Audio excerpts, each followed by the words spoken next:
Hello there, I'm the Base Manager, your host for today's BM News, and we have an announcement, my friends. The name and the details for the next DLC for RimWorld has just dropped in. It's gonna be called Anomaly.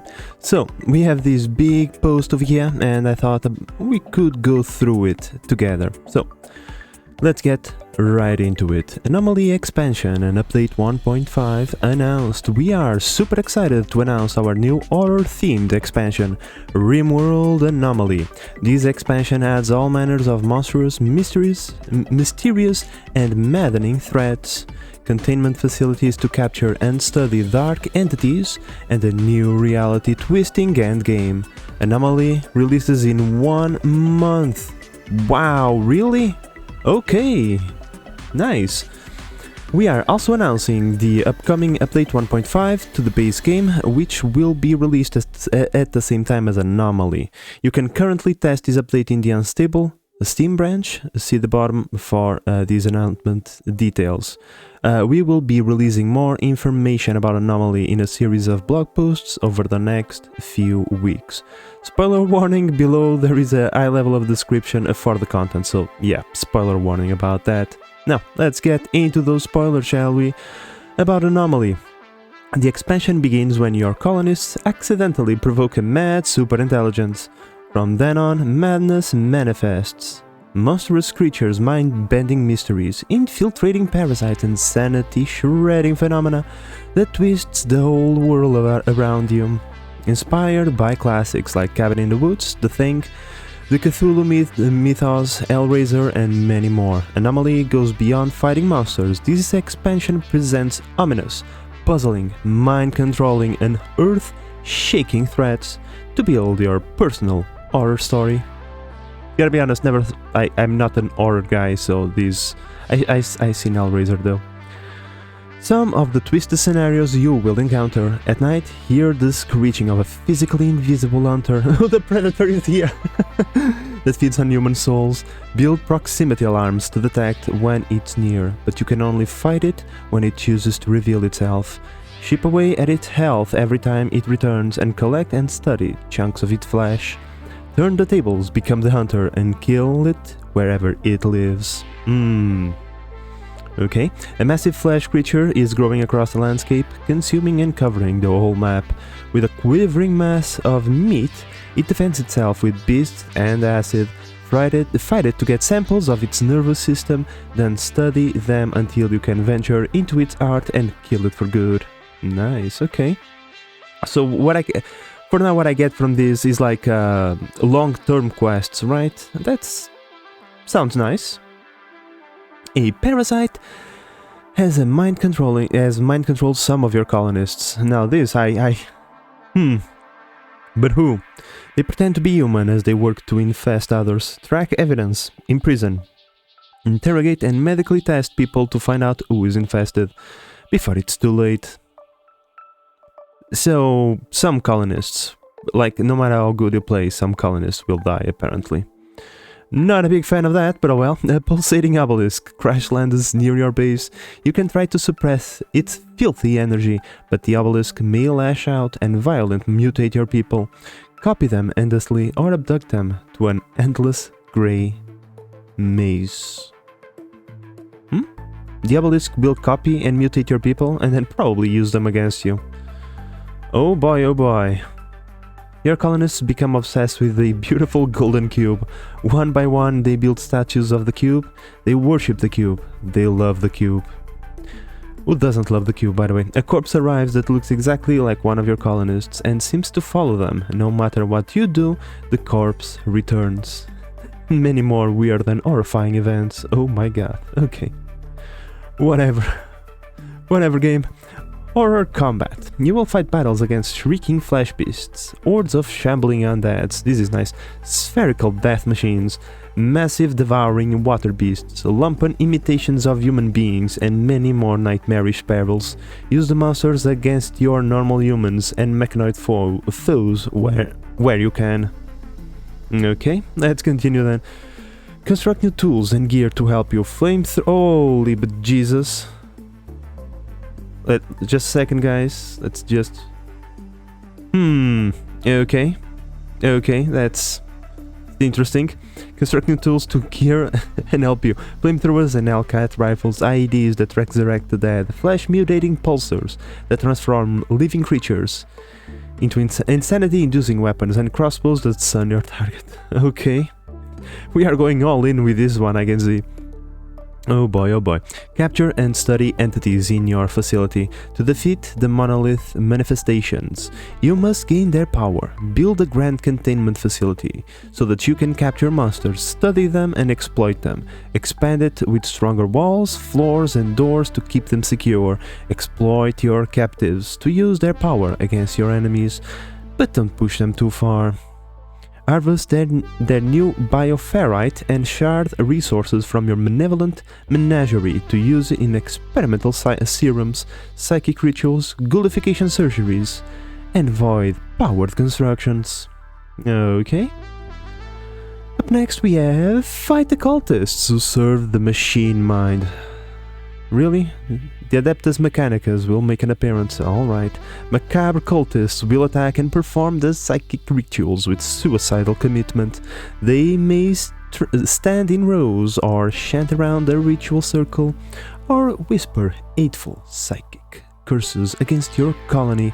Destroy them before they summon bloody beasts, abduct your people, or drive you mad with psychic influence. You can use the same rituals for your own purposes. Summon the massed dead, rain raged filled blood, connect with the void, and steal the mind and health of your foes, and much more. Alright. So you can summon blood rain now. Will that give us a boost to our agriculture? After all, the rain will contain nutrients. I don't know. Choose your fate in a new endgame. In the end, the abyssal void will swallow the world, and you must choose your fate. Why did we make Anomaly? Oh, come on, Sylvester. You wanted a way into my pocket again. You want my money, that's why. I'm joking, but it's probably true. London student founder Tynan, or why we decided to make Anomaly. I wanted to give the players new kind of emotions they haven't encountered before in RimWorld. We have explored feelings around dramatic combat tension, family warmth, problem solving, and many more. Now I wanted to provoke new emotions: dread, psychological tension, suspicion, and mystery. The horror theme unlocks a new emotional landscape for us to explore. There aren't many games which mix management and horror either, so it was an interesting design challenge to marry those two elements. Plus, I saw Cabin in the Woods and I thought the Monster Lab was awesome. It was important to me that this not just be a collection of monsters to shoot at, because the base game already generates those feelings of combat tension, and I wanted something new. So we made sure to design the new threats to follow the arc of classic horror stories. The protagonists encounter a mystery, then they realize it's a threat, and then try to survive while they learn more about it, slowly building advantage before they try to turn the tables. It's a very RimWorld kind of chaos, when several of those things are happening at once with different threats. Ooh. Randy Random will have a field day, my friends. I can feel it. I can feel it. Summoning the Hive Mind, the Mechanoids, and the Flashy Beasts, all in the same day. This was really fun to work on, and I think the team did an awesome job. I can't wait for everyone to play it. TY. Alright, now for update 1.5. We have a lot to say about update 1.5. It's been nearly 18 months of work. If you're interested in trying the update, you can play it on the Unstable Steam branch. To get access, you guys know how to do it. Properties, betas, blah blah blah blah blah.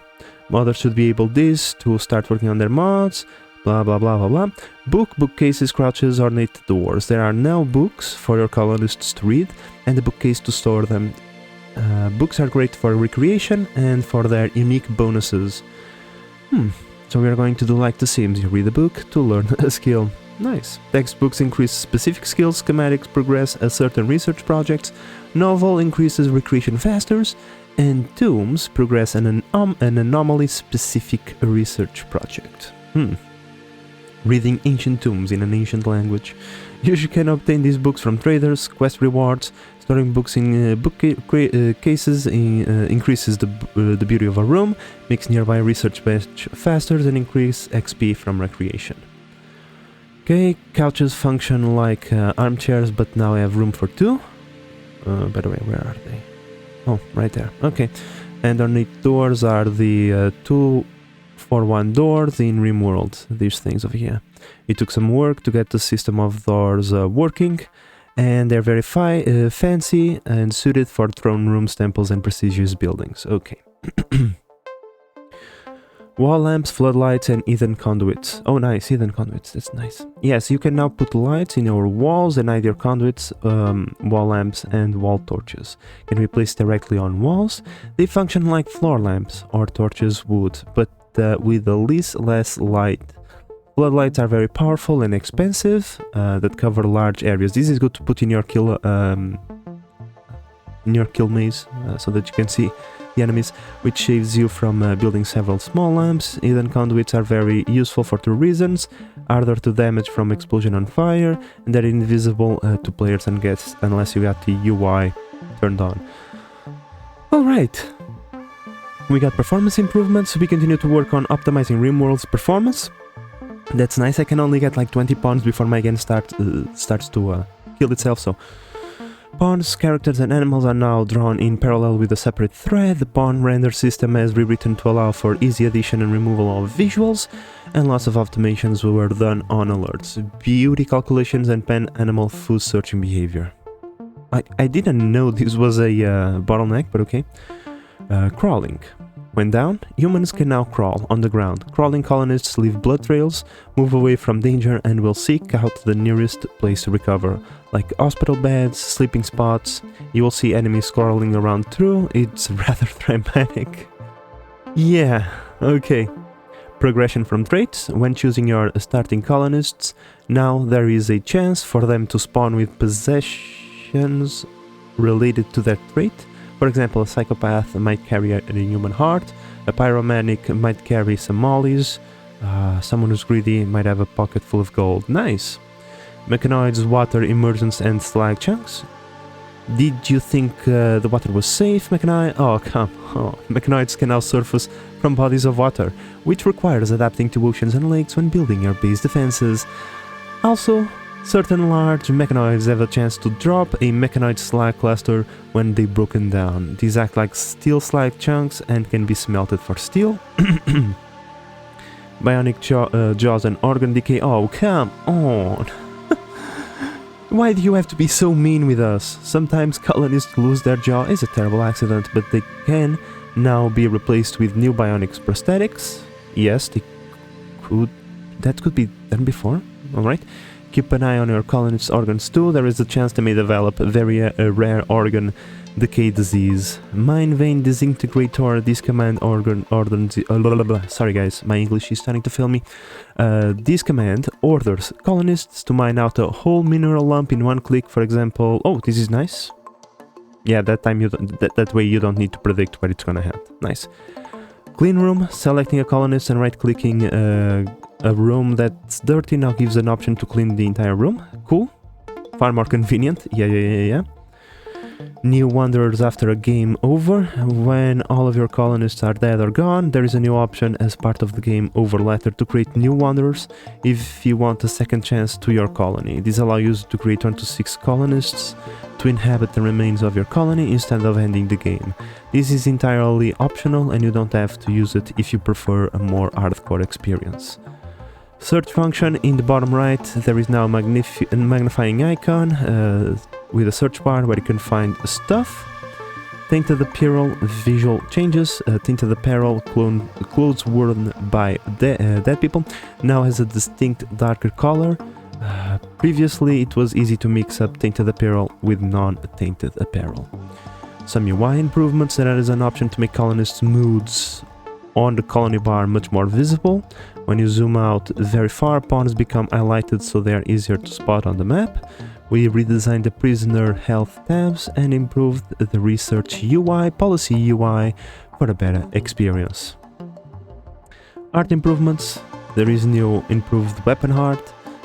We got the new immature crops, leaf trees, and missing plants and stuff like that. Okay, miscellaneous. There is a lot of smaller things added to the game. Okay, okay.